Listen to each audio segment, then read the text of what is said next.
Have you ever had a person make an eloquent, beautiful, powerful case to you that was totally wrong? Have you ever been that person to make the case? This is what we're going to see in Job chapter 8.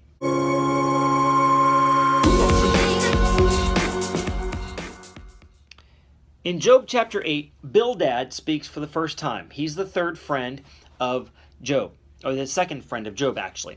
And he is going to say, look, Job, your rebuke of Eliphaz, I'm going to rebuke now. And he says, you're like a strong wind, basically saying you're a windbag. He had no sympathy or understanding of Job's pain at all.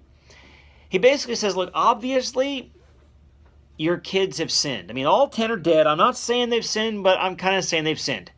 Just admit it. Have you ever heard that phrase, never speak ill of the dead? It's kind of a good idea. They have no way to defend themselves. And so, since Bildad can't see what went on in heaven, he's going to speculate.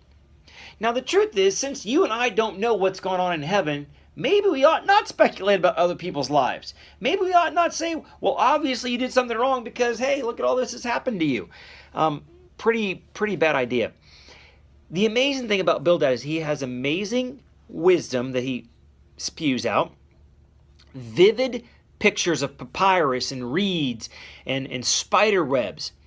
All really true statements, deep statements, all wrongly applied. And they're wrongly applied because the first deduction is wrong. Job sinned. It is so common to have this happen, where people make a beautiful argument, other people clap, and it's like, great, but they're dead wrong. And usually the problem comes down to one word: love. 1 Corinthians chapter 13 says this: though I have the gift of prophecy and understand all mysteries and all knowledge, and though I have all faith so I can remove mountains, and say, without charity I am nothing. Bildad was just missing one thing: love. And if he'd had love for Job, maybe he could have seen clearly that the first premise was wrong.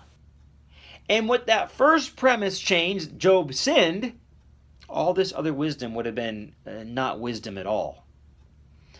So be careful that when you're speaking to other people, they're going through a tough time, that the first rule is love.